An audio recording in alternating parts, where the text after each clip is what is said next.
Silakan ibu-ibu, bapak-bapak, atau mau tanya? Silakan.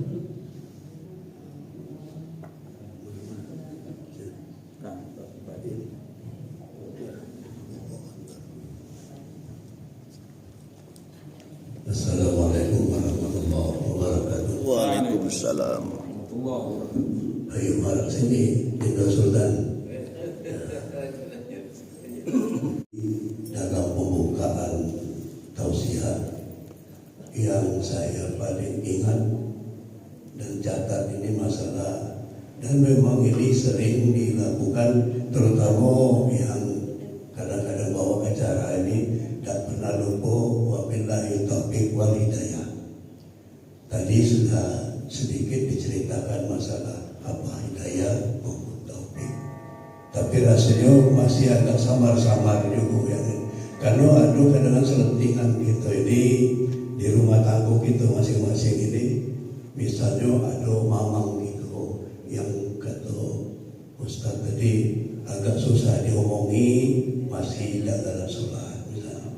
Tapi ada yang ngelenting, sudahlah kata cucu gitu, maksudnya itu belum dapat hidayah. Nah jadi kira-kira sebenarnya yang benang merah antara hidayah dengan taufik itu biar kita ini jangan basi ngomong bahkan kita ini lalata wabillahi taufiq wal hidayah, tapi sebenarnya hakikatnya kita tidak ngerti sebenarnya dari dua kata itu tersimpul apa kemudian dan di segi pandangan agama dan dampaknya untuk kita masing-masing. Barangkali itu dulu.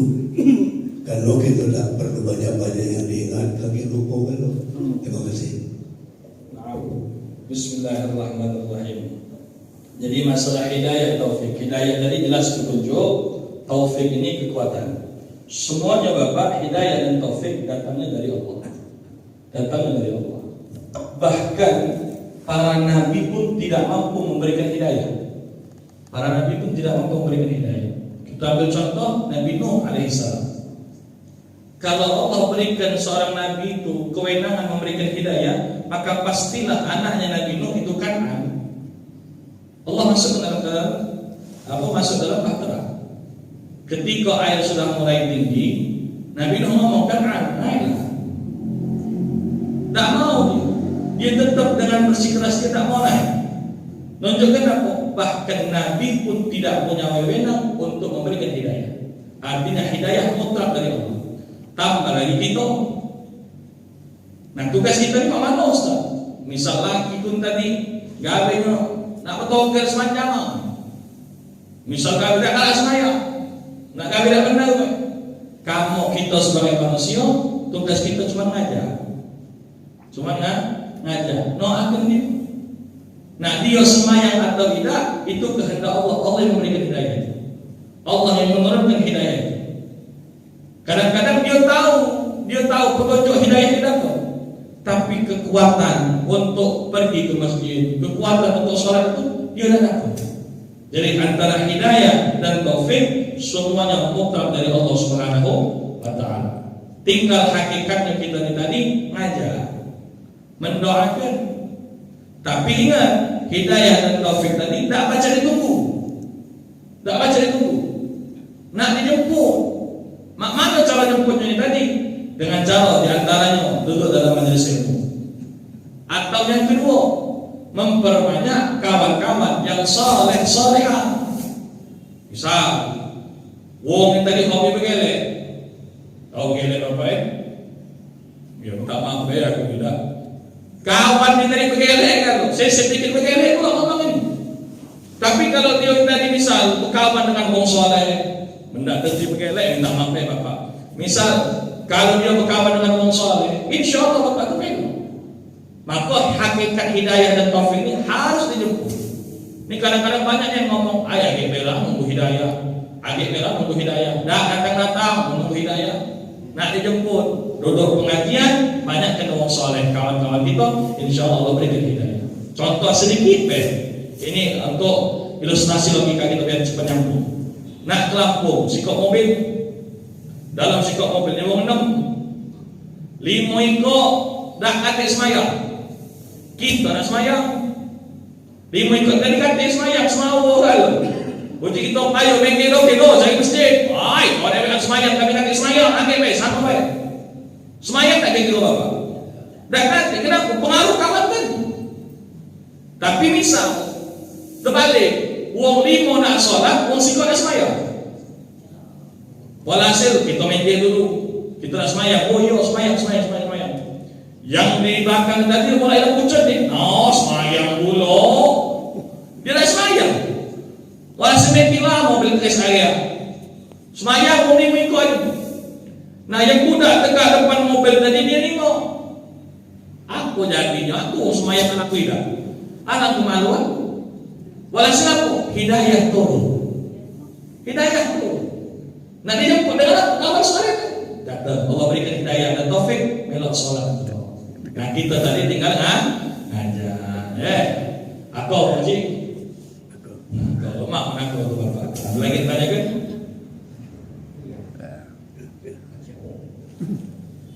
Assalamualaikum warahmatullahi wabarakatuh. Ustaz mau nanya, ini sekarang kan kita zamannya zaman HP. Ini kan dan mungkin juga sekarang susah nyari ilmu langsung ke tempat pesantren atau itu. Bagaimana menyikapinya? Soalnya kadang di share di grup itu kan ada hadis atau ini. Bagaimana menyikapi? Soalnya kadang ada yang mungkin yang memang keluar dari memang ada hadis keluar dari Rasulullah atau yang nggak tahu kita perawinya kayak itu pertama. Yang kedua tentang kita kan sekarang zaman ini kalau kayak yang terpandang atau ustaz itu jadi role model atau jadi pandang orang, jadi ilmu juga bagi yang melihat ustaz. Kayak seperti mungkin sebagian yang sudah melihat film Walid itu ustaz. Film Walid itu kan ada ustaz atau yang ulama yang menjadi negatif karena film itu. Pandangan dari yang melihat. Bagaimana menyikapi kita Ustaz? Soalnya kan itu juga ada terkait dengan maruah agama kita ya, agama Islam, menyikapi hal itu. Kita juga Assalamualaikum warahmatullahi wabarakatuh. Terima kasih. Waalaikumsalam warahmatullahi wabarakatuh. Sampai saya nyampe itu kamu nak mentang itu tak apa, mentang kalau ada. Iya, jatuh itu apa. Jadi menyikapi bagaimana Ustaz kalau misalnya kita tadi boleh ilmu, boleh lewat YouTube, lewat TikTok, apa boleh diamalkan Ustaz? Boleh diamalkan. Tapi di dalam menyaring ilmu tadi tak boleh kita nyaringnya dengan mentah-mentah. Misal ilmu ni Bapak antara benar dengan salah. Kalau dia salah, ada keraguan, ada syak dalam hati kita. Misal kita tengok YouTube, ini. Keraguan dalam hati kita, ragu ini. Kalau ragu jangan diamalkan, tinggalkan. Atau misal kita bertanya dengan ustaznya, misal dengan ustaz, aku ni boleh ngirim ini lah. Kira-kira benar tidak ini? Ditanya. Tapi kalau misalnya kita sekedar amalan-amalan biasa, misal amalkan salat sunat duha 4 rakaat, tahajud 2 rakaat, boleh diamalkan, boleh tidak apa-apa. Dan itulah sebagai rahmat yang Allah berikan kepada kita. Karena mungkin jangkauan kita tadi sudah semakin canggih, boleh kita amalkan apa-apa. Tapi itu kalau misal ada keraguan, tinggalkan. Sekedar ngamalkan, tidak apa-apa. Tapi memang yang namanya belajar tadi nak dulu, nak berhadapan dengan guru. Biar apa? Biar ilmu ini tadi nyambung, musalsal.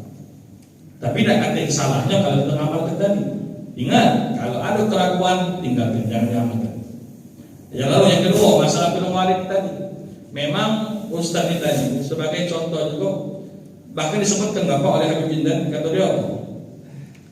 Nak nengok ke Ustaz itu, nak dia ni bermanfaat atau tidak, belum dia ngomong.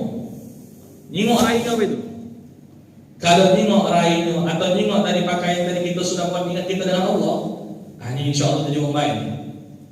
Misal Ustaz ini tadi pakai baju kuning kan loh, tak maaf kuning kan. Seven ini tadi banyak bolong loh, kop camengin pulau. Makanya nih Ustaz, alasannya zuhud. Kita kan harus sederhana, hidup kan harus zuhud. Tidak mak itu satunya. Kalau misal kita tampakkan kezuhudan kita dengan model itu, walhasil orang-orang non muslim juga kita ni kera ini. Kera dan kera sama lah. Ini mana ini tidak memberikan contoh tadi. Tapi boleh kita kalau bisa sederhana. Tapi juga jangan kita berlebih-lebihan. Biasa-biasa. Kiai zaman dulu tidak perlu macam-macam. Kiai zaman dulu betul ulama berseret. Itulah bukan itu. Memang dari zahir saja sudah bisa kita pandang. Ada orang kata tak perlu zahir, batinnya. Orang nak tengok batin tu dari zahir dulu. Orang nak tengok batin tu dari zahir. Kalau zahirnya bersih, insya-Allah hatinya bersih. Nah, mana dalam video balik itu Ustaz? Atau video balik itu adalah video yang mungkin banyak dari kalangan ulama. Beberapa ulama mengatakan video tersebut tidaklah baik. Tidaklah baik. Karena apa yang memodal baik?